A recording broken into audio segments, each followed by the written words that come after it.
Boa noite, minha gente. Estamos aqui de volta. Mais uma live, a segunda live da semana.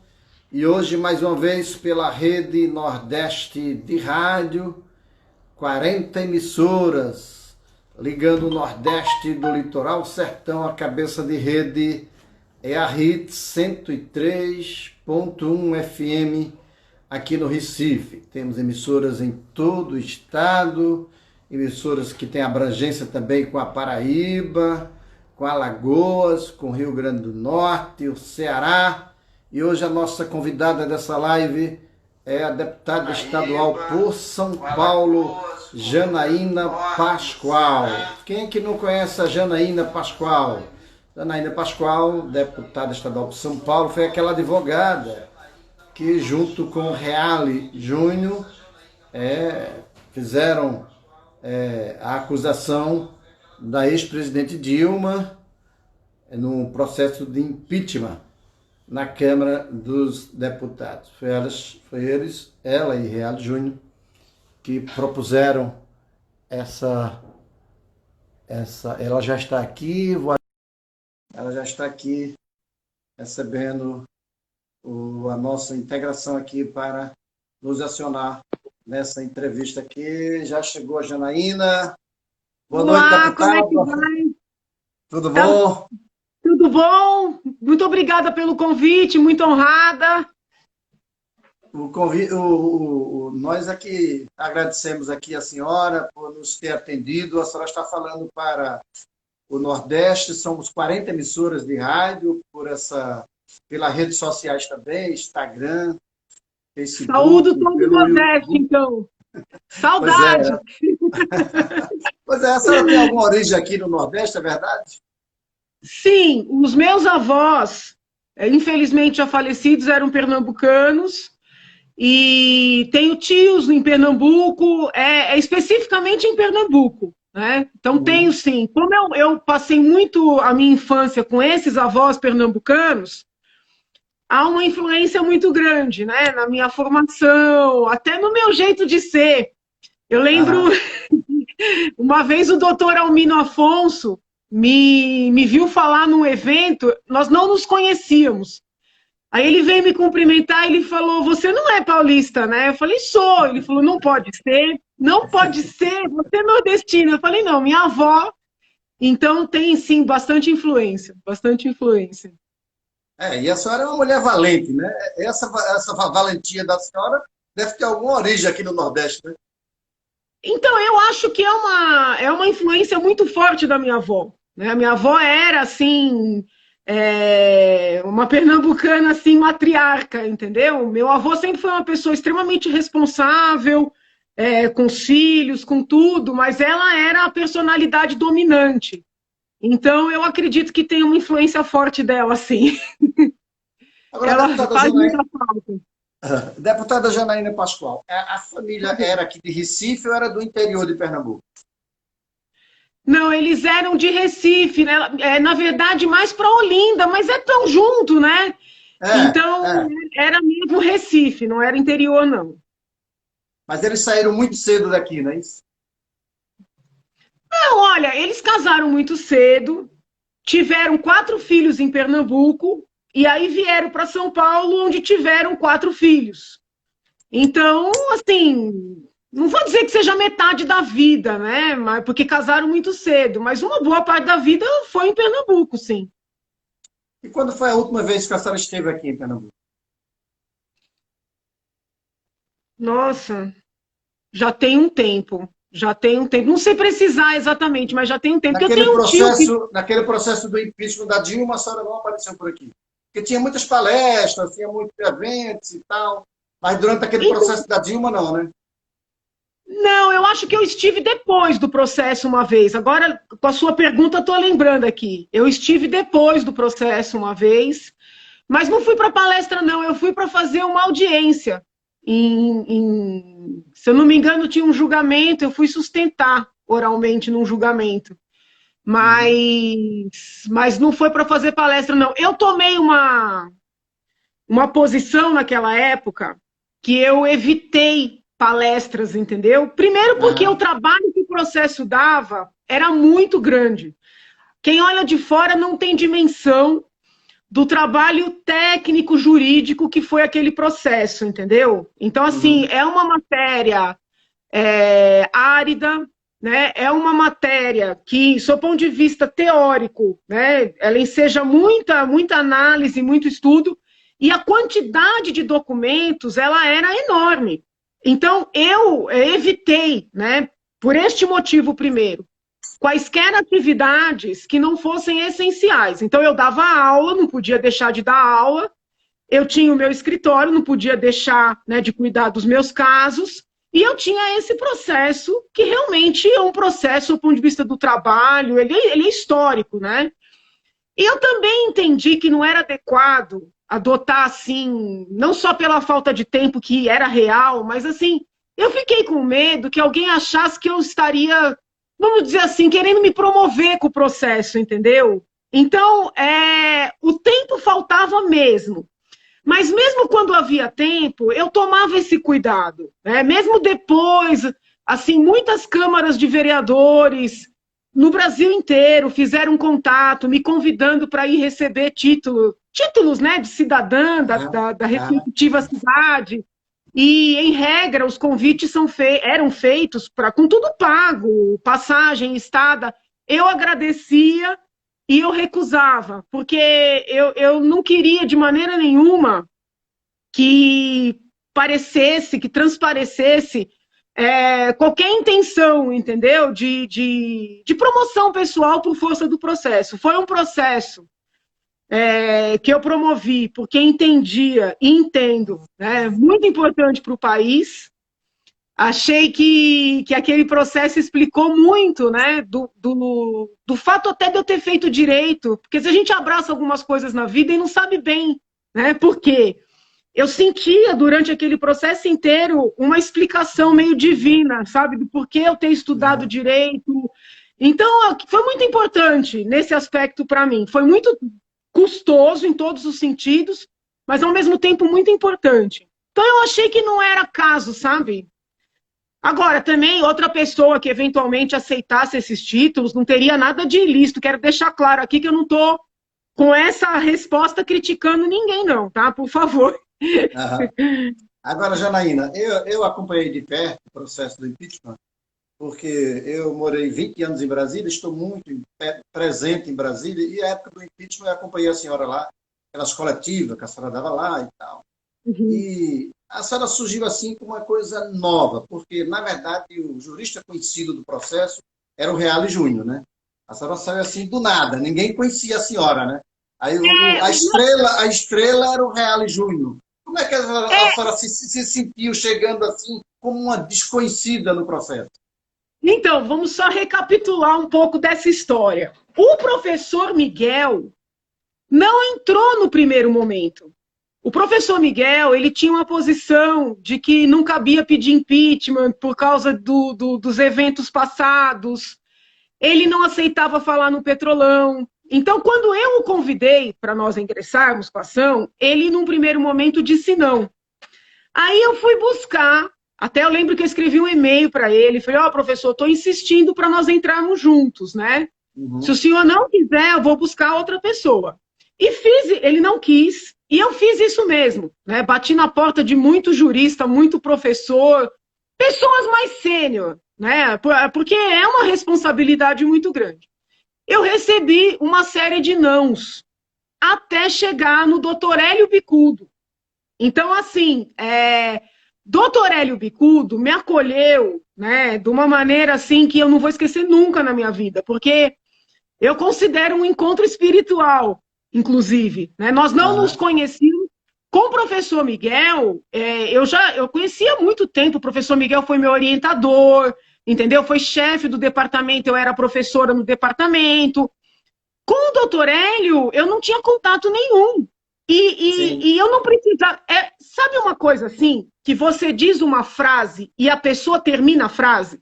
Sim. Foi uma identidade de pensamento, sabe? Por isso que eu lembro que quando eu cheguei em casa, eu falei, nossa, hoje houve um encontro de almas, né? Eu lembro que o doutor Hélio falou assim, eu não me conformo de ninguém ter me procurado para tomar uma providência antes de você, sabe? Então, assim, foi muita identidade. Aí nós entramos, nós dois juntos, aí formou aquele movimento pró-impeachment de deputados de vários partidos e imediatamente nós obtivemos, se eu não estou equivocada, 2 milhões de assinaturas. Foi uma coisa bastante significativa. Sim. Aí o pedido ganhou força, né? Naquela época, professor Miguel, hoje eu acho que ele não está mais, até onde eu sei, ele tinha uma vinculação partidária com o PSDB. E o PSDB meio que condicionou, né, o apoio ao pedido à entrada do professor Miguel. Eu lembro que eu até achei estranho, porque eu falei, meu Deus, eu convidei o professor uma série de vezes, o professor é um grande jurista, né, não precisa de condicionante, ele é bem-vindo, como são bem-vindos todos os demais que queiram, né, colaborar. Aí foi feito primeiro um aditamento, depois nós apresentamos uma nova denúncia, aí já, doutor Hélio, professor Miguel, eu e os movimentos, né, vem para a rua, MBL e nas ruas. Com o decorrer do processo, eu cheguei a convidar mais pessoas. Mas, assim, é difícil, sabe? Porque aquela exposição, ela te expõe para uma série de situações. Situações até de perigos. E as pessoas, nem todo mundo quer isso, né? Muita gente me chamava de canto e elogiava e dava apoio moral. Mas eu dizia, olha, então vamos fazer um abaixo-assinado, dê uma declaração, vamos comigo um dia para Brasília, e isso era muito difícil, né? Mas teve algum instante assim, teve algum instante que a senhora chegou a pensar, eu não estou sendo levada a sério? Veja, no começo era muito interessante, porque a imprensa dizia assim, os juristas Hélio Bicudo e Miguel Reale Júnior, e a advogada Janaína, né? Sim, então, sim. Era feita uma diferenciação, entendeu? Sim. E às vezes eu olhava assim e falava, por que será, né? Será que é porque é mulher? Será que é porque é mais nova? Será que é porque não é conhecida? Essas minúcias, elas são interessantes. Tanto é que eu sempre tomo muito cuidado com essas coisas, né? Recentemente, o AGU deu entrada numa ação questionando essa derrubada de perfis. E, ao lado dele, uma advogada da União assinou também. Né? Eu sou ruim para nome, tá? Eu não vou conseguir lembrar agora. Mas eu lembro que quando eu li a petição, e eu fiz a postagem elogiando a petição, eu fiz questão de colocar o nome dele e o nome dela, entendeu? Não sei se eu teria esse cuidado lá atrás, acredito que sim. Mas o fato dessa diferença tão grande, né, que foi feita comigo num primeiro momento, isso também colaborou para que eu ficasse sensível a essas situações, sabe? De você valorizar todas as pessoas que participaram, né, daquela empreitada, vamos dizer assim. Mas eu acho que tudo é um processo. O PT é um partido, ainda hoje é um partido, né, com muita sustentação entre os formadores de opinião, na imprensa, na classe artística, nas universidades mais ainda, né? Talvez não seja tão visível, mas eu, né, que sou filha da USP, é muito forte a influência deles. Então eu também compreendia aquela necessidade de me desmerecer, de me desconstruir, né, de alguns momentos até me humilhar. Em vários momentos houve humilhações, né, públicas. Eu entendia que aquilo acabava até sendo uma maneira, quase uma prova, sabe? Quase uma prova da consistência da denúncia. Porque eu falei, porque se a denúncia não fosse consistente, eles não precisariam fazer isso. Simplesmente assim, não dariam nenhuma importância. Né? Se eles precisassem... Agora, por que a senhora entrou nisso? Então, as pessoas acham que eu entrei em algo que já estava pensado. Na verdade, eu é que pensei. Né? A ideia foi minha, a luta para convencer as pessoas foi minha. Eu acho que são vários fatores, tá? São vários fatores. Primeiro fator é que eu sempre tive muito medo né, dessa ideologia que norteia o PT. Porque quem vive dentro de uma universidade sabe que eles são muito totalitaristas. Né? Eu vou dar um exemplo. Em regra, eles defendem a legalização do aborto, legalização de venda de drogas, tal, que são pautas em que eu divirjo. Mas sempre divergi respeitosamente, sabe? Nunca adjetivei, né, quem de alguma maneira abraça essas pautas. Até porque eu venho de uma família, agora falando dos meus pais, muito jovem, meus pais são muito jovens, né? Meu pai tem. Eu fiz 46, meu pai acho que tem 66, minha mãe tem 65, entendeu? Então, essas pautas, né, que recebem o nome de liberais, essas designações são sempre muito questionáveis, mas que recebem o nome de liberais, de legalizar, né, a prática de aborto, sempre foram muito bem vistas na minha casa, entendeu? Então, assim, eu não consigo achar que uma pessoa é ruim ou mereça menos respeito por pensar desta forma ou daquela forma. Só que quando eu tentava estabelecer um diálogo dentro da universidade, um diálogo pautado em textos acadêmicos, em estudos, sabe? Eles não dialogavam comigo. Eles diziam assim, nós não podemos admitir discurso religioso.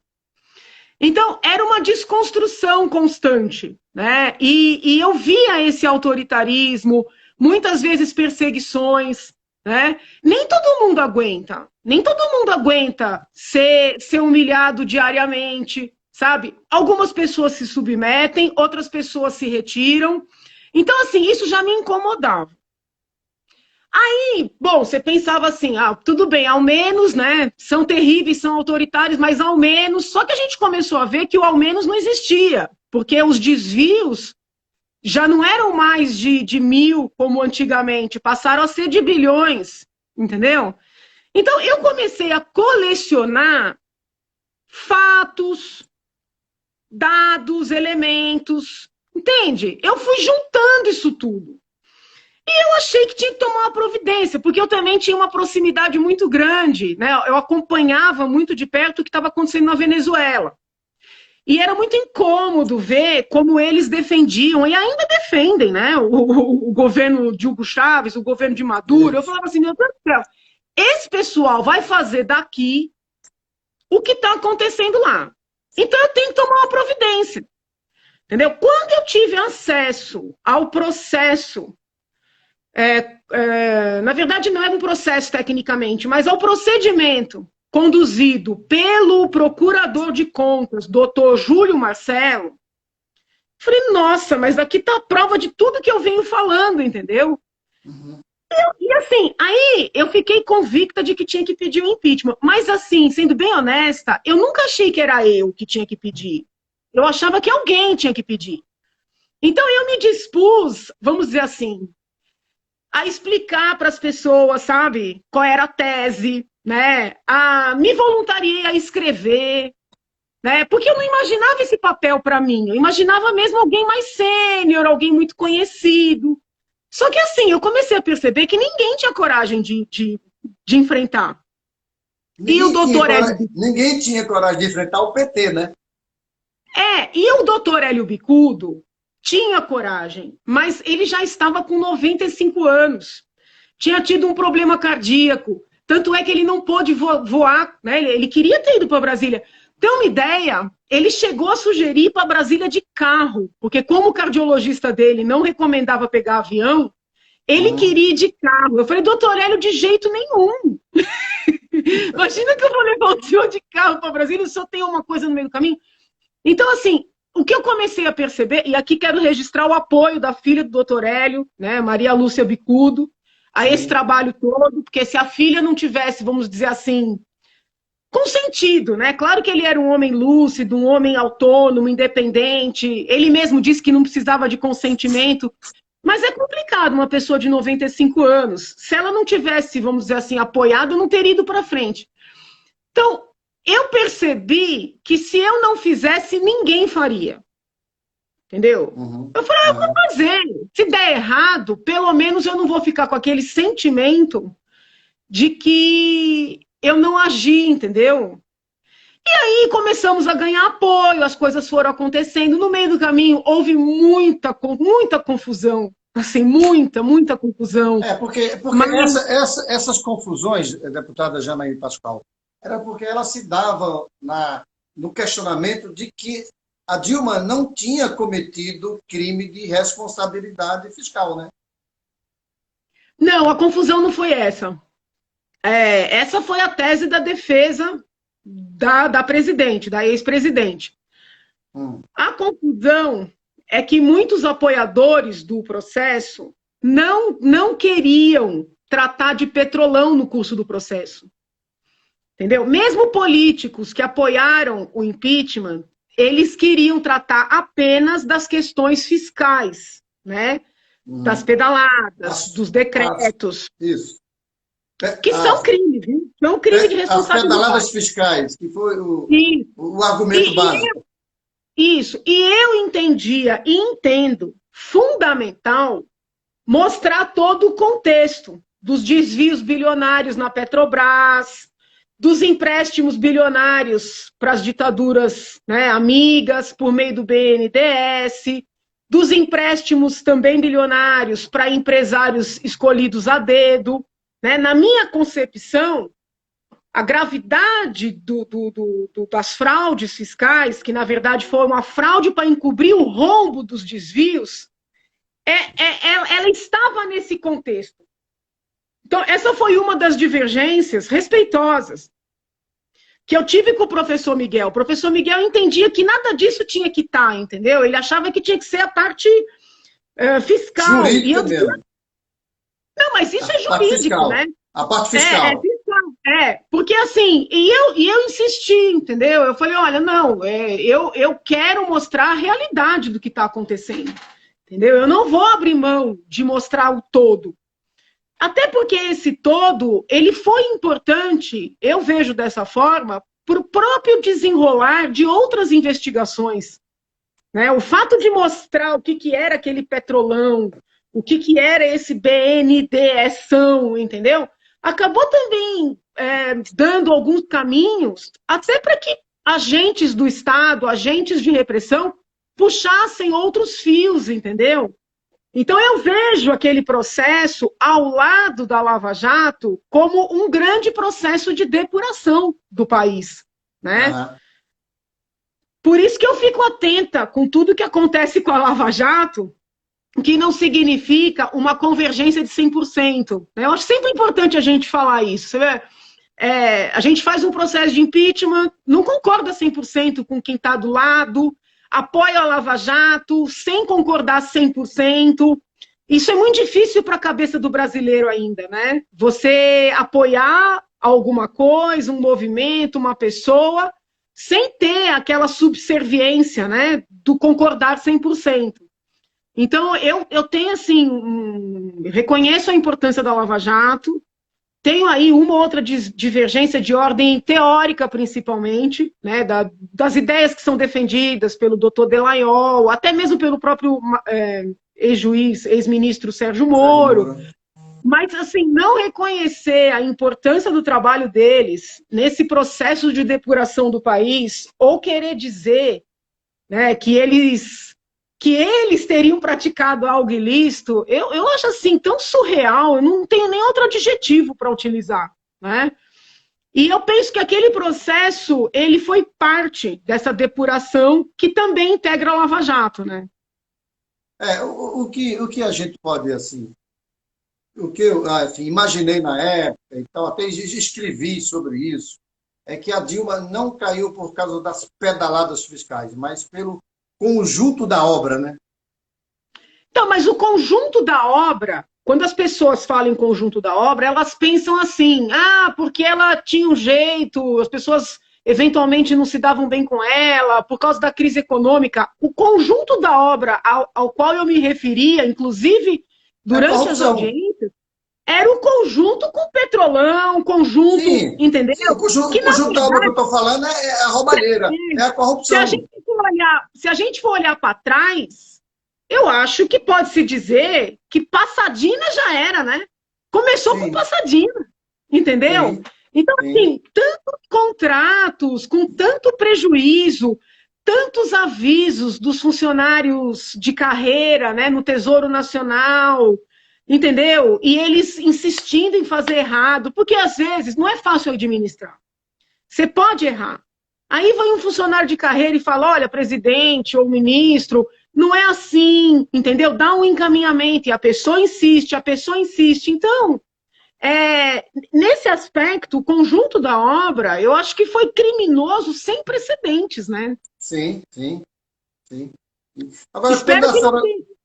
espero que não venha nada igual para o futuro, né? Espero que não É, venha nada igual. agora, durante o processo, quando a senhora sentiu que estava convencida e segura de que o processo ia dar o impeachment? Olha, por força do mandato agora, eu estou afastada da advocacia, né? Mas Sim. o espírito de advogada não se afastou de mim. Aham. Um bom advogado só fica tranquilo quando o processo acaba. Então, durante aquele processo, eu não tive certeza por nenhum segundo. Eu tinha A certeza instabilidade política, né? eu tinha certeza da justiça do processo, entendeu? Da Aham. justiça da acusação e da perda do mandato. Mas, assim, certeza de que eu conseguiria o resultado, eu não tinha. Eu não tinha. Tanto é assim que quando veio aquele resultado dela perder o mandato, mas não os direitos políticos, que muita gente ficou indignada, eu Sim. não fiquei. Porque, para mim, eu tinha conseguido o principal. Consegue entender? Que Eu foi tinha afastar, conseguido. Que que foi foi afastar o afastar, PT do poder. entendeu? Então, assim, quando aquelas pessoas reagiram daquela forma, aí eu comecei a ser muito ofendida pelos apoiadores do impeachment, que disseram que eu estava protegendo a Dilma por causa dos direitos políticos. Falei, gente, olha, desculpa, quem trabalhou feito um cão nesse processo fui eu, entendeu? Eu sei o que foi aquilo ali. Aquilo foi uma batalha, né? E é o seguinte, o que eu queria eu consegui, que era tirar o PT do poder. Se alguém, até eu fiquei muito chateada, porque na época entraram com medidas perante o Supremo para questionar o tal fatiamento do ministro Lewandowski. E Sim. pediam, meu Deus do céu, nesses tais pedidos, solicitavam a anulação do processo. Eu falei, gente, isso não se faz. Você trabalha feito um cão. Você consegue o principal e vem alguém reclamar que não fez nada, pedir para anular o teu processo. Eu fiquei revoltadíssima, entendeu? Então, assim, esse é o espírito da advocacia, né? Uhum. É você lutar pelo todo. Se não consegue o todo, conseguir o principal, entendeu? Então, assim, terminou o processo, eu segui tensa, porque vieram esses recursos que eu considero absurdos, né? Veja, eu nem estou falando dos recursos da ex-presidente, porque ela, como parte, tem todo o direito de questionar, isso aí eu não estou questionando. São pessoas que apoiaram o impeachment, que entraram com medidas para anular o processo. Eu falei, gente, se a pessoa tem ideia do que eles estão fazendo, então eu segui tensa, né, até Aham. perceber que essas tais, né, ações não teriam, vamos dizer assim, não progrediriam, né? Uhum. Agora, deputada Janaína, a gente percebe que um processo desse, ele dá um desgaste físico, emocional muito grande. A senhora conseguia dormir no final do processo? Então, o que acontecia? Eu precisava ler muito.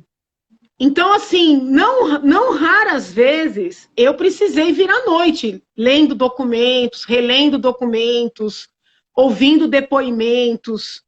Então, era um não conseguir dormir pela quantidade de trabalho. Mas não, Não era por causa da tensão, não. era um não conseguir dormir, porque realmente era muito trabalho. E como eu não pude parar o meu trabalho, né?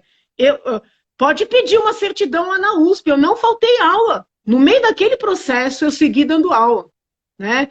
Então, assim, eu precisava ocupar todos os minutos, e muitas vezes era madrugada, entendeu? Então, nesse sentido, eu dormi pouco, mas não assim por questões emocionais, não. A senhora falou aí agora que eu me senti feliz em conseguir o meu objetivo, de que foi tirar o PT do poder. A senhora acha que dentro desse contexto, isso é a razão de a senhora ter tido 2 milhões de votos em São Paulo? O senhor quer dizer o quê? Do processo? Não, que as pessoas disseram, eu vou votar nessa mulher aqui porque ela tirou a Dilma e tirou o PT. Olha, eu acho que sim.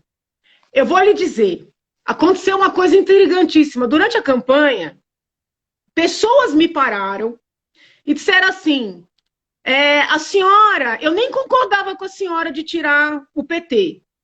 Esquerdistas falaram isso. Mas eu achei que a senhora luta pelo que a senhora acredita, que a senhora não tem medo, e mesmo não concordando, eu vou votar na senhora. Então, situações assim aconteceram, né? Uma outra coisa que apareceu na campanha, que eu confesso que não imaginava, jovens me parando e dizendo assim, olha, eu tenho uma tendência mais à esquerda, né? Eu não votaria na senhora ou em você por causa do processo, mas em razão da sua sustentação oral no Supremo Tribunal Federal, em defesa da vida, eu vou votar na senhora. Sabe, você fica assim, estatelado, entendeu? Porque eu não estava imaginando isso. Então, estou te contando alguns relatos, né, de pessoas durante a campanha, por que votariam, por que não votariam, entendeu? Mas eu acho assim, o processo nesse aspecto foi fundamental. Agora, aí vem uma dúvida minha, e eu queria perguntar isso à senhora. Eu vou entrevistar a Janaína Pascoal, entrevistei muita senhora em coletivos e tal, mas agora, frente a frente, assim, a primeira vez, eu gostaria de perguntar à senhora o seguinte: por que não deputada federal? Por que a senhora foi para deputada estadual e não federal? Ô, meu amigo! Porque eu não quero sair de São Paulo, entendeu? Não por enquanto, né? A senhora quer ser candidata a prefeita de São Paulo, é isso? Não, não serei. Estou dizendo assim, de 2018. Eu sou daquelas cancerianas, sabe? Que cuida de tudo, cuida da família, quer saber se a mãe está saindo para ir no mercado durante a pandemia, sabe essas coisas assim? Sim, então... mas a senhora se envolveu em um processo nacional. A senhora era para estar em Brasília. Não, é que assim, quando eu fiz o processo, eu não fiz com ideia de entrar na política. Eu fiz, na minha visão, para fazer um bem para o país, entendeu? Então, assim, o processo, ele acabou demorando mais do que eu imaginava. Ele levou 1 ano e pouco, entendeu? Mas era 1 ano de trabalho, viajando muito, dormindo muito em Brasília, né? Afastada da família. Mas era algo ali, né? Tempo fixo.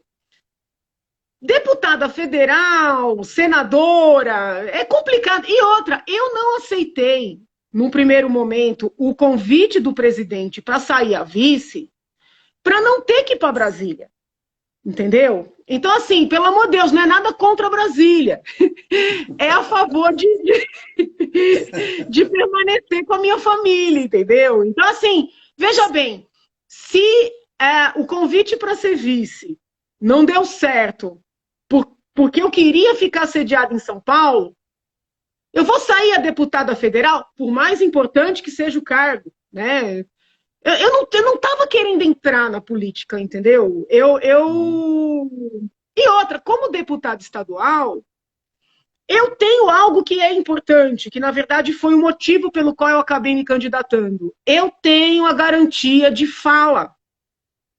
Sabe? Algo que no Brasil de hoje eu acho que é fundamental com tudo que está acontecendo. Então, assim. Mas a senhora não tem esse direito de fala no Congresso? Não, acho que o senhor não entendeu. Eu não queria entrar na política, entendeu? Eu entrei. A senhora falou que, como deputada estadual, tem o direito da fala. Isso, tenho sempre. É isso que eu estou tentando explicar. Tenho. Mas em Brasília a senhora tinha esse direito da fala também. Mas eu não queria ir para Brasília, criatura. Entendeu? Sim. Eu não queria ir para Brasília. Então, assim, eu queria conciliar a minha vida aqui em São Paulo com a garantia de poder continuar me manifestando, defendendo as ideias que eu considero importantes, não só para São Paulo, mas para o Brasil. Né? Tanto é que quando alguém me escreve assim, ah, você é deputado estadual, cuide de São Paulo, eu falo, amigo, vai ver o que eu falei na campanha. Eu falei na campanha que vou trabalhar de São Paulo pelo Brasil. Eu nunca disse que ia cuidar só dos assuntos de São Paulo. Estou cumprindo a minha palavra, entendeu? Agora, veja bem, por que a senhora não... A senhora disse que não quis ser a vice de Bolsonaro porque a senhora é muito ligada a São Paulo, tem um pé muito fincado aí em São Paulo. Foi só essa questão ou foi uma questão doutrinária e ideológica também para não ser vice de Bolsonaro? Não, é assim. Quando o presidente fez o convite, eu, de certa forma, impus a ele essa condição, entendeu? Eu disse assim, tem um prédio aqui da Presidência da República na Paulista, eu fico sediada nesse prédio, despachando todo santo dia, trabalhando. Se eu tiver, por exemplo, que ir para Pernambuco, no lugar de partir de Brasília, eu parto aqui da minha sede, entendeu? Eu, inclusive, expliquei para ele que eu acho que isso, do seu ponto de vista de segurança, é interessante. O presidente ficar numa cidade e o vice ficar em outra. E quando ele viajasse, eu iria substituí-lo, né? Quando eu falei isso para ele, eu senti que ele gostou da ideia. Eu senti. Sim. Que ele é muito calado, o presidente é muito calado. Não parece, né? Mais um. Mas o entorno dele não gostou, entendeu? Eles acharam assim que era que mulher metida, né? Recebe o convite mais importante, tá pondo condição. Aí eu fui para aquele congresso lá, a convenção do partido, quando eu falei Sim. que eu não era fiel a ele, era fiel ao Brasil.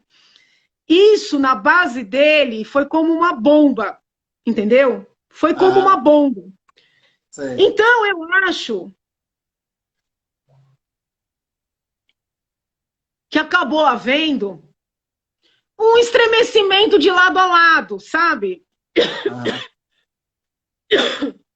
E eu disse para ele, com toda honestidade que me é peculiar, que eu indo trabalhar junto com ele, eu não iria, por exemplo, negar as minhas convicções naqueles pontos em que eventualmente a gente divirja.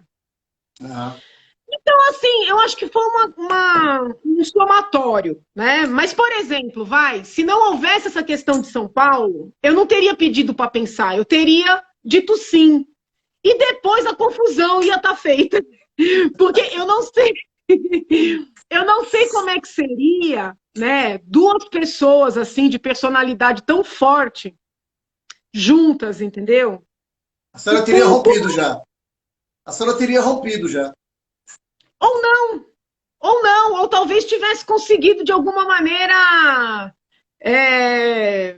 ponderar. Eu não sei, entendeu? Eu de verdade não sei, mas eu acho que foi melhor. E por que a senhora rompeu? E por que a senhora rompeu agora? É um rompimento mais ou menos, né? Na verdade, eu fiquei muito nervosa com ele no início da pandemia, quando eu estava tentando conscientizar as pessoas, né, a fazer o distanciamento, a usarem máscara. Ainda não estávamos na modalidade virtual aqui na Assembleia, então eu já vinha fazer os plenários usando máscara, né? E ele indo para o meio do público, e ele falando que era gripinha, bem no começo. Então, aquilo ali me tirou do sério, entendeu? Eu falei, se o senhor quer atrapalhar, então sai e deixa o Mourão. Então, não foi um rompimento no sentido de... eu acho que o meu caso é diferente do de outro. Não vou nomear. A senhora não pregou o impeachment, pregou o afastamento dele, foi? Porque eu falei, meu Deus do céu, a gente está se matando para conscientizar as pessoas. E ele, com essa birra de infantil até, entendeu? A minha divergência com ele nunca foi a questão do isolamento, dessa ponderação entre saúde e economia, porque eu entendo quando ele fala que se você não deixar as pessoas trabalharem, se as pessoas não se alimentarem, vão morrer, talvez até mais. Eu entendo esse argumento dele, sabe? A economia, a preocupação dele com a economia, né? Então, mas assim, é que a economia, ela tem reflexos, né, na alimentação, na saúde, em tudo. Então, eu não desrespeito essa abordagem dele. O que me incomodou muito, daí o meu discurso pedindo para ele sair, foi essa insistência dele em minimizar o problema. E o problema é grave, entendeu? É esse o ponto. Existem outras situações em que eu divirjo do presidente? Existem. Sobretudo nessas questões de comunicação, que ele melhorou um pouco agora, né? Ele melhorou, graças a Deus. Mas, assim, eu não acho que eu seja como alguns colegas, sabe? Que querem tirar de toda forma. Eu não sei, Caçar. eu ainda estou... Oi? Caçar o mandato dele. Caçar o mandato dele. Eu não vejo, por enquanto, elementos para isso, entendeu? Eu não vejo, nem sob o ponto de vista do crime de responsabilidade, nem sob o ponto de vista de cassação de chapa, né? Acho que estão tentando criar aí uma história de que ele se elegeu em cima de mentira. A verdade é uma só, ninguém mais aguentava tudo que estava aí. Então, todos nós tentamos, né? Eu nunca menti para o presidente. Eu não votei no presidente porque eu achava Bolsonaro o máximo. Eu votei no presidente porque tudo que estava aí, pelo menos para mim, não mostrava assim, uma possibilidade de mudança, entendeu? Então, assim, a esquerda fica criando esse factoide de que ele foi eleito com base em fake news, porque não consegue admitir que o povo queria algo diferente, sabe? Então, assim, eu não vejo elementos nem para pedir o cargo dele por um crime de responsabilidade, eu não vejo elementos para caçar a chapa, que no caso seriam ele e o Mourão. Agora, eu não sou do tipo que, por querer o sucesso de um governante, fico calada quando eu vejo algo errado. Entendeu? Eu acho até que... Pelo que eu estou entendendo da posição da senhora, a senhora votou nele para tirar o PT do poder e acabar com a roubalheira, não foi isso? Eu achei o seguinte, né? PSDB é um partido muito irmão do PT, entendeu? Se nós votássemos no PSDB, os métodos, né, sobretudo com que a Lava Jato descobriu e tudo mais, talvez não fosse uma coisa assim tão bilionária, mas os métodos eram mais ou menos os mesmos. Então não queria. PMDB foi parceiro, que agora é MDB, foi parceiro do PT o tempo todo. Que mais que tinha? Surgiu o Novo, né? Com o Amoedo. Que eu sinto assim, até tem os meus colegas aqui na Assembleia, que somos amigos, tudo, em muitas oportunidades votamos juntos, mas eu acho o Novo muito economicista, sabe? Eu acho que quem tem um país com tantas carências como o Brasil, tem que ter uma cabeça mais aberta, né? Não dá para você ser tão economicista assim, entendeu? Então assim, não, tudo bem. E o Ciro Gomes? Com todo respeito, minha cabeça não bate muito com a dele. Assim, não votaria nele. Com todo respeito a ele, aos eleitores dele, não votaria nele. Aí nós tínhamos o Álvaro, né? Que é o senador Álvaro Dias, que me parece um bom quadro. Mas eu acho que o senador Álvaro, posso estar equivocada, ele ainda tem aquele perfil muito regional, sabe? Muito regional. E o senador, muito embora eu goste dele, eu acho que a gente precisava de alguém assim mais briguento, porque, por exemplo, ele desistiu da candidatura dele à presidência do Senado em favor do Alcolumbre. E ele tinha muito... Entendeu? Então, assim, um perfil desse, para mim, na minha visão, eu gosto dele, respeito, não estou falando mal. Mas não é o perfil que eu acho que tem que estar conduzindo o Brasil, entendeu? A gente precisava de um senador à frente, né, do Congresso Nacional com mais bagagem, sabe? Com mais consistência. para não ficar assim subserviente até o próprio Supremo Tribunal Federal. E ele desistiu, né? Ele era pessoa assim talhada para ser presidente do Senado, desistiu, entendeu? Então assim, não sei, aí são subjetivismos, né? Aquela coisa do eleitor, entendeu? São subjetivismos. Deputada Janaína Pascoal, nós estamos se aproximando já do nosso final, mas tem umas perguntas que estão chegando aqui. São pessoas aqui do Nordeste que querem conhecer a senhora melhor, conhecer o pensamento da senhora. Nós temos ainda 15 minutos, 18 minutos, né? Temos 18 minutos ainda. Tem uma pergunta aqui, eu vou colocar pela ordem aqui. A Bidália, ela diz: o que a senhora acha que estamos... A senhora acha que estamos indo no caminho da Venezuela? Olha que coisa interessante. Essa pergunta é muito inteligente. Porque eu tive encarei aquela luta toda para tirar o PT, para que nós não nos transformássemos numa Venezuela. No entanto, estão ocorrendo situações que, de certa forma, fazem lembrar a Venezuela, né? Como esse entrave no debate, sabe? Essas decisões judiciais do próprio Supremo Tribunal Federal, que não tem respaldo jurídico, não tem respaldo legal, né? Na lei penal, na lei processual penal. Então tem hora que eu fico parada pensando, eu falei, meu Deus do céu, lutei tanto para não virar uma Venezuela e isso está acontecendo assim. E o que é mais intrigante é que essa, vamos dizer assim, venezuelização, sim, neste momento, não está ocorrendo por força da presidência da República, mas por força do Supremo Tribunal Federal.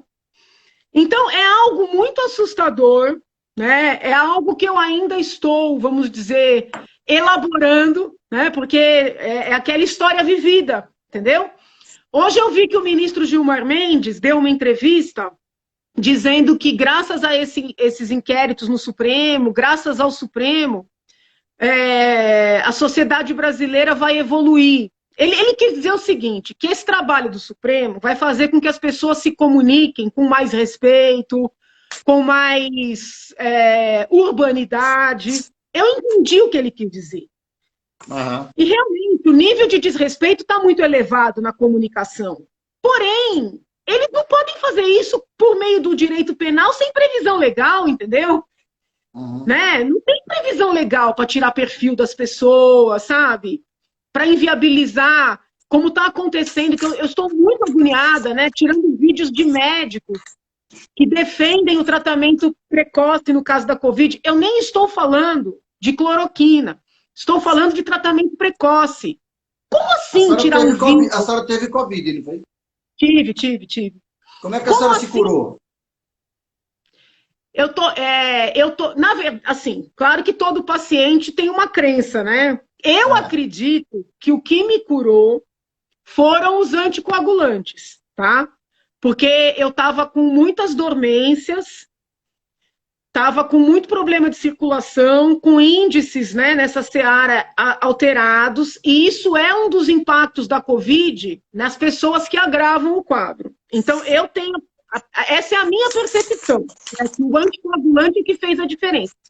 Mas além do anticoagulante, por favor, tá? Ambiente hospitalar, tá? Pelo amor de Deus, não saiam comprando o ambiente hospitalar. Eu tomei azitromicina, também com prescrição. Tomei...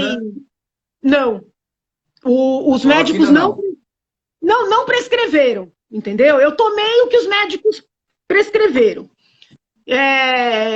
Então não é assim nenhum preconceito também da minha parte. Eu tomei o que mandaram eu tomar. Eu tomei uma quantidade muito grande de corticoide. Então foi isso que eu tomei. Muito bem. Como a senhora avalia a gestão do governador Dória?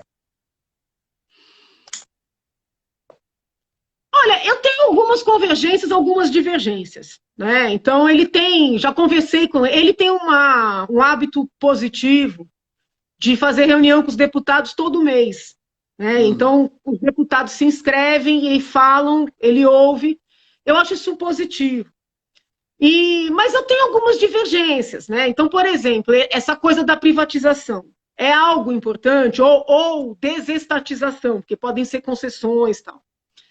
Em tese, eu sou favorável, mas não para tudo, entendeu? Então, por exemplo, ele quer privatizar um laboratório público que nós temos em São Paulo, que eu entendo, né, que seria importante, na verdade, revitalizar, sabe?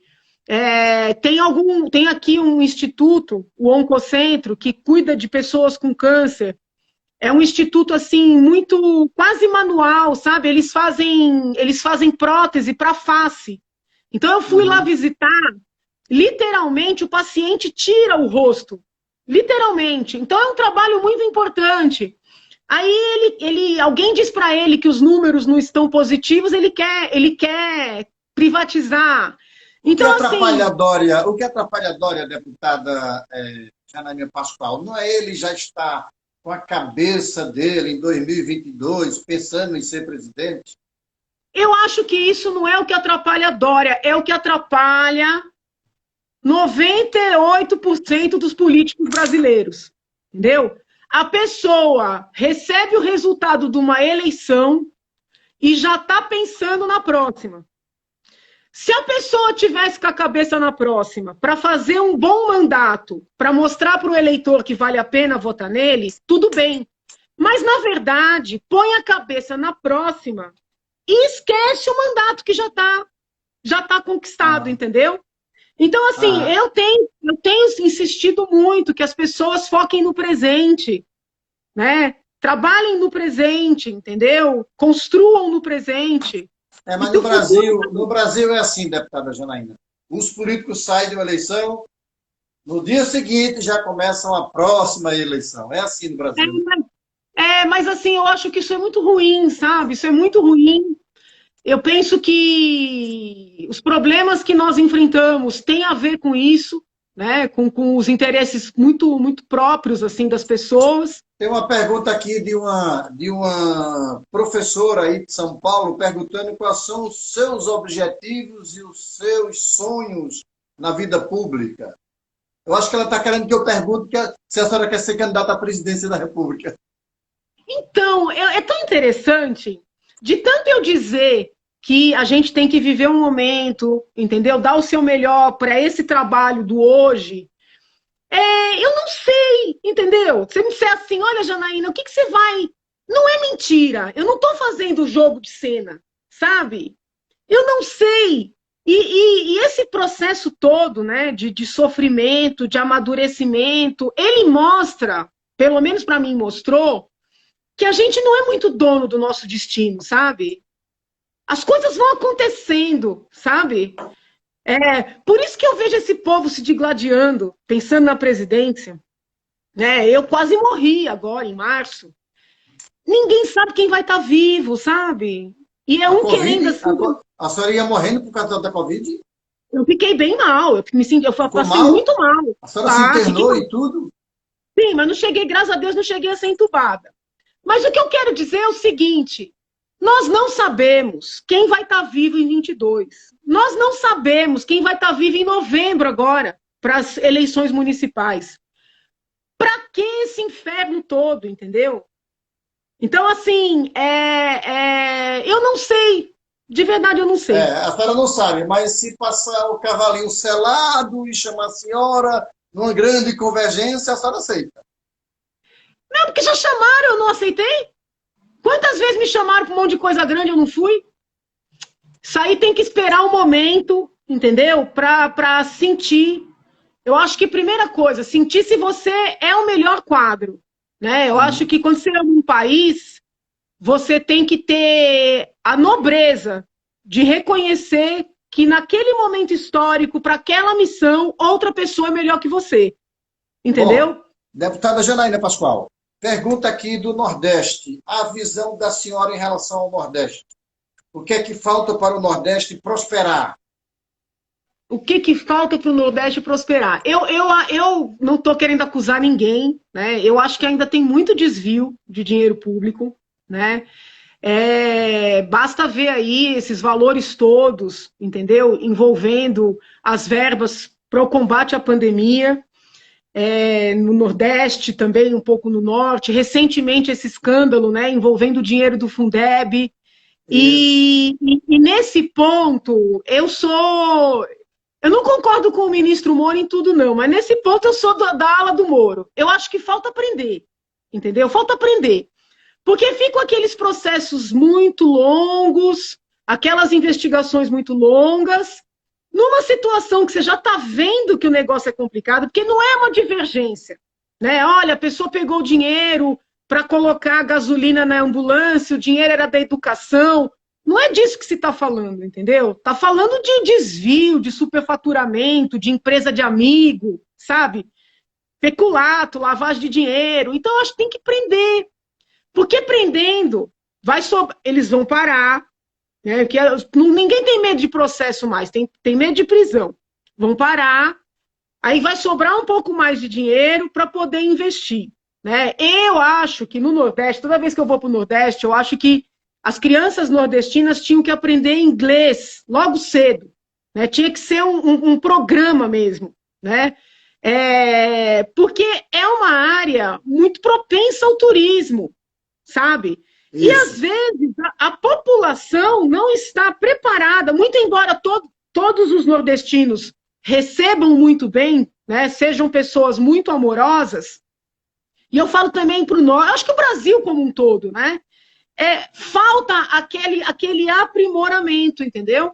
Então, se nós conseguíssemos ensinar inglês para essas crianças, nós poderíamos prepará-las para o turismo, que eu acho que é uma das áreas assim mais promissoras para o Brasil, e para outras tantas profissões, né? Que o inglês é uma capacitação que abre portas. E, nesse sentido, o enfrentamento à criminalidade também ajuda na economia. Porque a corrupção afasta agentes, né? Aqui falando um pouco na linguagem do novo, players, né? Players que não querem pagar o custo Brasil. O custo Brasil são os pedágios, entendeu? Então, eu acho Deputada, que... Pois não.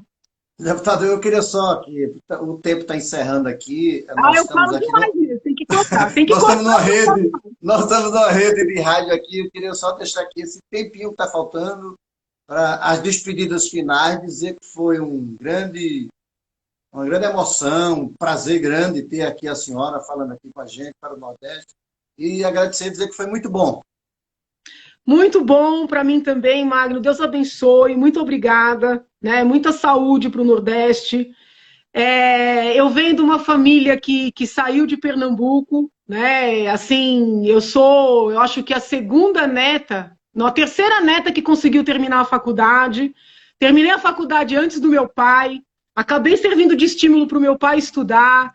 Então, assim, essa garra, sabe? Essa garra, não deixa ninguém dizer, né, para você que você não pode, que você não é capaz.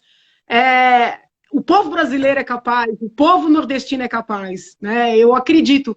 Tudo que eu faço é acreditando nisso, entendeu? Então, assim, um amor muito grande, né? Um carinho muito grande de alguém que se sente parte aí dessa terra maravilhosa. Viva o Brasil! Saúde! Viva o Brasil! Obrigada, amém. Amém. Muito obrigado. Fiquem com Deus, bom fim de semana. Você também, grande abraço. Obrigada, tchau. Tchau.